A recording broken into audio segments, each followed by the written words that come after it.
Hi friends, മറ്റൊരു വീഡിയോയിലേക്ക് എല്ലാവർക്കും സ്വാഗതം.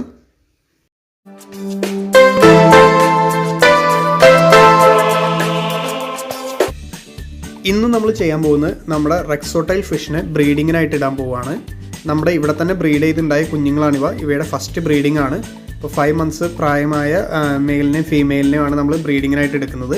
അപ്പോൾ നമ്മുടെ ടാങ്കിൽ നിന്ന് ഏറ്റവും കുഞ്ഞിതായിട്ടുള്ള, അതായത് ഇവിടെ തന്നെ പ്രസവിച്ചിറങ്ങിയ കുഞ്ഞുങ്ങളെയാണ് ബ്രീഡിങ്ങിനായിട്ട് നമ്മൾ സെലക്ട് ചെയ്യുന്നത്.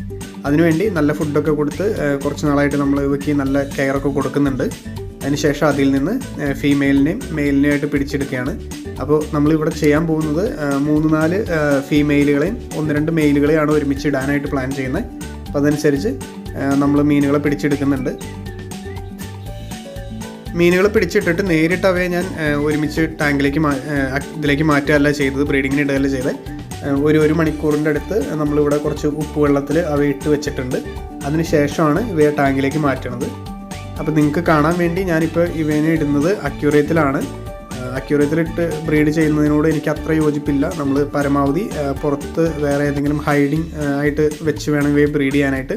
കാരണം ഈ മീനുകൾ ഒത്തിരി സെൻസിറ്റീവായിട്ടുള്ള മീനുകളാണ്. ഒരു സൗണ്ടോ അല്ലെങ്കിൽ ലൈറ്റിൻ്റെ ചെറിയൊരു അനക്കമൊക്കെ കെട്ടിയാൽ തന്നെ ഇവ പുറത്തേക്ക് ചാടാനൊക്കെ ആയിട്ട് ശ്രമിക്കും. അപ്പോൾ പരമാവധി ഇവയെ അക്യൂറേറ്റിലിട്ട് ബ്രീഡ് ചെയ്യിപ്പിക്കാതെ വല്ല ചെറിയ ടാങ്കുകളിലോ അല്ലെങ്കിൽ ബക്കറ്റ് അങ്ങനെ പുറത്തുനിന്നുള്ള ചലനങ്ങൾ അറിയാത്ത രീതിയിൽ ഇവയെ ബ്രീഡ് ചെയ്യുന്നതായിരിക്കും എപ്പോഴും നല്ലത്. അപ്പോൾ ഇവയെ മെയിലിനെയും ഫീമെയിലിനെയും ഞാനിപ്പോൾ നിങ്ങൾക്ക് കാണാനായിട്ട് അക്യൂറേറ്റിലേക്ക് ഇറക്കി വിടുകയാണ്. ഇങ്ങനെ ബ്രീഡിങ്ങിന് വേണ്ടി എടുക്കുന്ന ടാങ്ക്, ആ ടാങ്കിൻ്റെ അര അല്ലെങ്കിൽ മുക്കാൽ ഭാഗത്തോളം മാത്രമേ വെള്ളം എടുക്കാവൂ. വെള്ളം കൂടി പോകരുത്. കാരണം വെള്ളം കൂടിക്കഴിഞ്ഞ ഈറ്റങ്ങൾ പുറത്തേക്ക് ചാടിപ്പോകാനുള്ള ചാൻസ് കൂടുതലാണ്. അതുകൊണ്ട് പകുതി മാത്രം വെള്ളം എടുത്തിട്ട് അതിലേക്ക് മീനുകളെ ഇറക്കി വിടുക.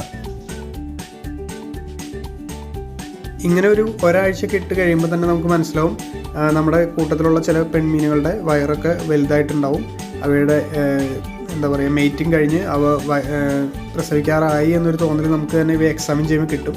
അതിന് ഈ മീനുകളെ മുകളിൽ നിന്നും സൈഡിൽ നിന്നൊക്കെ ഒന്ന് വാച്ച് ചെയ്താൽ മതി. അപ്പോൾ തന്നെ നമുക്ക് മനസ്സിലാവാം ഇവയിലെ ചിലത് 1-2 വയറൊക്കെ നല്ല റെഡി ആയിട്ട് നിൽക്കുന്നതായിട്ട് നമുക്ക് കാണാൻ പറ്റും. ഇതിപ്പോൾ ഞാൻ പറഞ്ഞ പോലെ നമ്മുടെ ആദ്യമായിട്ട് ബ്രീഡിങ് ചെയ്യുന്ന മീനുകളാണ് ഇതിനകത്ത് കിടക്കുന്നത്. അതുകൊണ്ട് ഇവയ്ക്ക് അധികം കുഞ്ഞുങ്ങൾ ഉണ്ടാവാൻ ചാൻസ് ഇല്ല. അതുകൊണ്ട് തന്നെ വയറ് ഒത്തിരി വീർത്തിട്ടുണ്ടാവില്ല. പക്ഷേ എങ്കിൽ ഈ വീഡിയോയിൽ നിങ്ങൾക്ക് സൂക്ഷിച്ച് നോക്കിയാൽ മനസ്സിലാവും ചില മീനുകളുടെയൊക്കെ നമ്മൾ ഇട്ടതിൽ നിന്നും വയറൽപ്പം വലുതായിട്ടുണ്ട്. മറ്റു മീനുകളായിട്ട് കമ്പയർ ചെയ്യുമ്പോൾ നിങ്ങൾക്ക് അത് മനസ്സിലാവുന്നുണ്ടാവും. ഈ മുകളിൽ നിന്നുള്ള വ്യൂവിൽ അത് കൂടുതൽ ക്ലിയർ ആയിട്ടുണ്ടാവും. ഇവ പ്രസവിക്കാറായി എന്ന് നമുക്ക് മനസ്സിലായി കഴിഞ്ഞാൽ ഒരിക്കലും ഇവയെ വെള്ളത്തിൽ ഇങ്ങനെ തുറന്നിടരുത്. പകരം ഒരു ബ്രീഡിംഗ് കേജിലേക്ക് മാറ്റണം. കാരണം ഈ മീനുകൾ കുറേയൊക്കെ ഇവയുടെ തന്നെ കുഞ്ഞുങ്ങളെ ഭക്ഷിക്കുന്നതായിട്ട് നമുക്ക് ശ്രദ്ധയിൽപ്പെട്ടിട്ടുണ്ട്, പലരും പറഞ്ഞും കേട്ടിട്ടുണ്ട്. അതുകൊണ്ട് തന്നെ പരമാവധി ഇവയെ ബ്രീഡിംഗ് കേജിൽ ഇട്ട് തന്നെ ബ്രീഡ് ചെയ്യിപ്പിക്കാനായിട്ട് ശ്രദ്ധിക്കുക. മെയ്റ്റിംഗ് ഇവയെ ഓപ്പൺ ഇതിൽ ഇടുക. അതിനുശേഷം ബ്രീഡിംഗ് ആവാറായി, കുഞ്ഞുങ്ങൾ പുറത്ത് വരാറായി എന്ന് തോന്നിക്കഴിഞ്ഞാൽ ഉടനെ തന്നെ ഒരു ബ്രീഡിംഗ് കേജിലേക്ക് മാറ്റുക. ഇത് നമ്മൾ ഇവിടെ തന്നെ ഉണ്ടാക്കിയ ഒരു ബ്രീഡിംഗ് കേജാണ്. ഇതേപോലെയുള്ള ബ്രീഡിംഗ് കേജുകൾ എങ്ങനെയാണ് ഉണ്ടാക്കുന്നതെന്നുള്ള വീഡിയോ നമ്മൾ താമസിയാതെ തന്നെ അപ്ലോഡ് ചെയ്യുന്നതായിരിക്കും. ഇതുപോലുള്ള ഒത്തിരി വീഡിയോസ് കാണുന്നതിനായിട്ട് നമ്മുടെ ചാനലൊന്ന് സബ്സ്ക്രൈബ് ചെയ്യുക.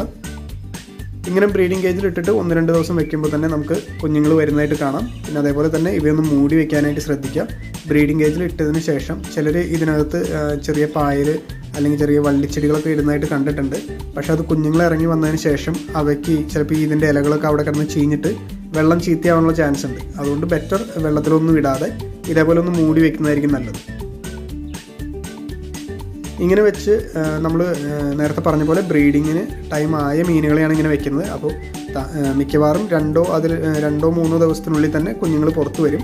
കുഞ്ഞുങ്ങൾ പുറത്തു വരുന്നതെല്ലാം തന്നെ പ്രസവിക്കുന്ന മീനുകളായതുകൊണ്ട് തന്നെ ഇവയെല്ലാം വളരെ ആക്റ്റീവ് സ്വിമ്മേഴ്സ് ആയിരിക്കും. ഒറ്റ പ്രസവത്തിൽ തന്നെ ധാരാളം കുഞ്ഞുങ്ങൾ നമുക്ക് കിട്ടും. പക്ഷേ ഇത് ഫസ്റ്റ് ഡെലിവറി ആയതുകൊണ്ടാണെന്ന് തോന്നുന്നു വളരെ കുറച്ച് മീനുകളെ നമുക്ക് കിട്ടിയുള്ളൂ. അപ്പോൾ ഇതൊക്കെയായിരുന്നു നമ്മുടെ ഇന്നത്തെ വീഡിയോ നിങ്ങൾക്ക് എല്ലാവർക്കും ഇഷ്ടപ്പെട്ടു എന്ന് കരുതുന്നു. Thanks for watching. Have A nice time.